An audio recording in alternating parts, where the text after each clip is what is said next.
Hey, Cam fam, it's Pretty Boy Dave T here, sitting with your boy Anthony, Howdy. previously aka Kaliff, and that's actually what we're here talking about. Yeah. Sad face here.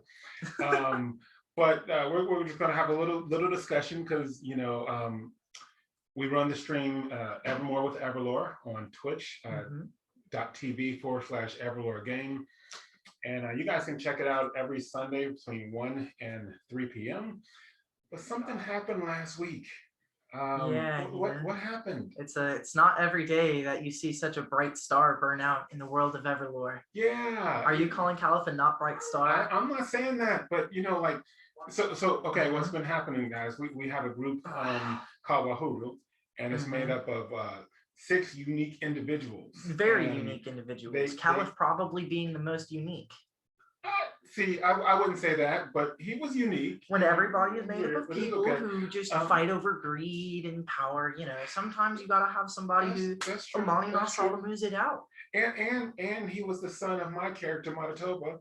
And Manitoba had already lost one son. Yeah. So here's the thing, guys. So Kaliff went we've been on this story arc. Where look, my hand just went over to giant something, my bad. So we've been on this story arc in the kingdom called Chayuk, and they've been plagued by disease and creatures called Kadaja Lin and monsters and all this all this stuff, and we finally get to the point where we're meeting the big bad guy, and then what happened? So we're fighting these 2 horned monsters.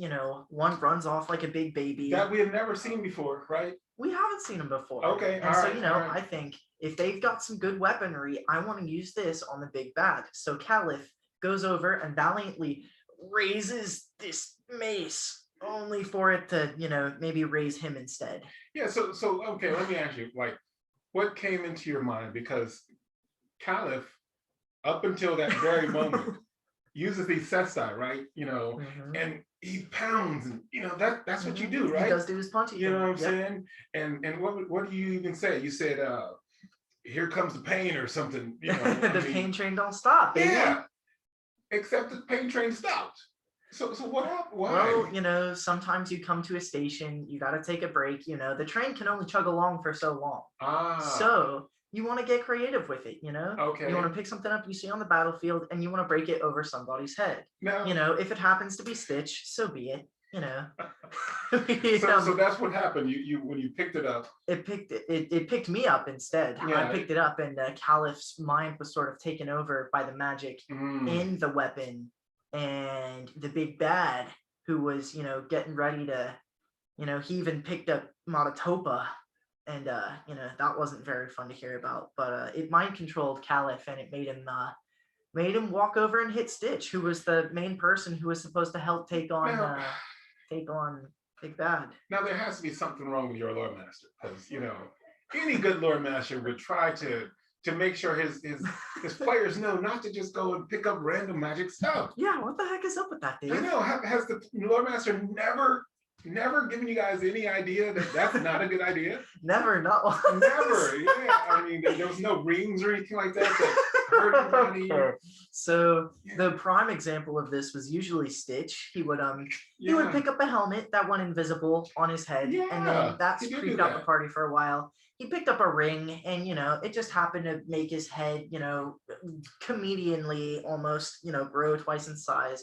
There was one time Stitch picked up an amulet, and Vondra wanted it really bad, so he fought the entire party over it. There was one time Stitch, pissed off some bandits at the very start of the campaign. Kaliff died over that too. So, yeah. So you just thought that Kaliff was immune to this? I let Stitch apologize, and I accepted his apology. And I just thought, you have to realize that, I thought the theme of that was that Stitch, is just prone to picking up bad items. Apparently, items can be bad. Not anything to, learn for the broader. Okay. So, like, how did you feel as it was happening? Oh man, as it was happening, I always like to get in this mindset whenever my character is doing something that like I'm not in control of. Like, okay, I need to do this like as efficiently as possible as I can for, whatever force is affecting me. Okay. And so I think I'm gonna try and, do really good for this bad guy and beat the schnout out of Stitch. And kind of sour about it in my head, but I'm going through with the motions. I think the thing that, like, there are two things that sort of threw me off as a lore master. One, I mean, I didn't expect you just completely act outside of your character, but then two, you were taken down by one shot. Oh yeah. Why were you taken down by one shot? Oh, well, of course, the mighty coin shot. Restilian. Yes. He just pulled back that boom arrow, was like, no holding back, just shot Kaliff right through the heart. Yeah, but he wasn't, I mean, he didn't hit you with 50 points of vitality. I mean, I was a little low, maybe. What's a little low? I think I was at 24. No, maybe not 20. No, I was at 24. No, I was at 21. And he hit me for like 37 points of damage, because I remember I was at like negative 16 or something. So why didn't you think to take a potion of vitality before going to get the weapon? Oh, because I thought that the big guy running was going to storm through us. I didn't think he was going to go off like a coward. Plus, there was the big bad we still had to deal with. I didn't know he was going to sit over there patiently and give us a minute to, like, recuperate. Huh. Okay. So, like, what lessons did you learn from this going forward? Well, if you have guns, stick to them. I didn't even say the funny part. Uh-oh. Let's see. There's no funny part. Probably, if you see a big demon holding a weapon, don't. I wonder what I was gonna say. Probably don't pick it up. Don't pick it up. Nope, not a good idea. Not a good idea. Especially if this is like boss level fight. Well, okay, so if it's a boss level fight and you see a guy holding a really cool weapon, you're gonna think, I could use that weapon and beat this guy, and that would be a really cool story to tell. Those are chances you take. But what was weird is that your teammates saw this happen to you, and I don't think they got the message. Because then another one started trying to get stuff and also got compelled by this mace.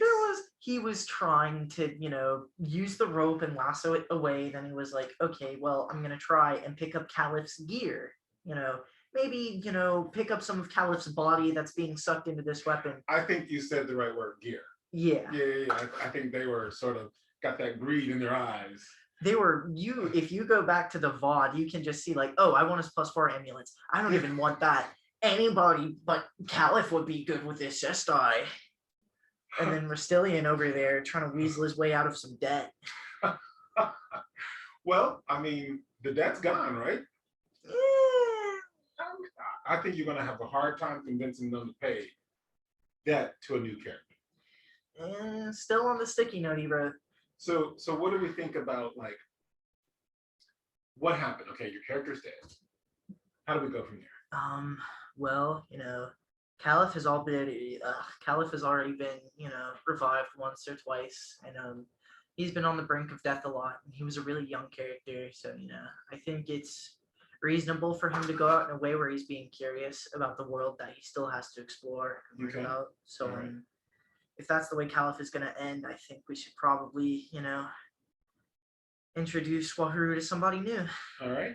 So, like, what was the process like? Because Kaliff was at about 820 or so experience points. 821 specifically. 821. Yeah. So we had to work to build a character from scratch to get you to around 800. What was that process like? Building a new character, you say? Yeah. Yeah. Well, a lot of it is thinking like, what do you want this character to be? Like, you're thinking, what are the themes and the backstory going to be, and what do you want to put everything together as? And then you have to think, what numbers would fit this character in a way that would not only put the themes of the character in place with Wahuru, but also how do the numbers that your character has affect the game. And me and Dave have something cooking up that I think will be pretty interesting to mix it up. Yeah, don't miss this coming episode. Yeah. Although I'm not sure when this is going to air, so you might have missed this coming episode. You might have missed. It's all right. You know what I'm saying? You can catch our past shows on our YouTube channel. It's ManChild LTD. So do you feel like how do you feel? Because I mean, like, I know they're just characters, but I felt sort of like, you know, I was like bummed out because I didn't want that to happen. I absolutely felt a kind of way. Kaliff was sort of my bread and butter, and I remember everybody would, like, you know, talk about seeing the stream, and they would be like, "Who's this kid from New Zealand? You know, how did he get here in Ohio?" Yeah. And that was always something that was really fun to do, and you know, it was nice seeing people, you know, enjoy that kind of thing happening. Yeah. I think Kaliff was really iconic for Wahuru, and I'm hoping that this next character that comes up is something different, but equally as vital to the blood of our group we have here. So it'll be interesting to see how that meshes. And so, what do you think about how we're trying to introduce the character? This new character we have going on? Yeah. I'm not gonna spoil anything, but I think there's a lot of meat on the bones of what we have set up for Wahuru here, and when you guys see it, you're gonna enjoy it. All right. Well, Cam fam, I think that's all. I just wanted to, you know, sit down, chat with my boy, because it's been a tough week. I mean, you know, you lose a character and you played him for about what? I played him for like I think 3 years. Yeah, close to you know, and almost, so you get to know that character. You really get a sense for like what they are, what you want them to do, how you want them to be. You know, and so it sent my character Matatopa. He's doing some stuff now in the stream. We got to figure out what's going on with that too.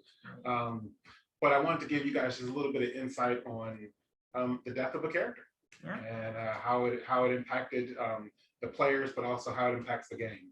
So thanks guys for taking a minute to listen to us. We hope you got a little bit more understanding on some of the character dynamics in EverLore.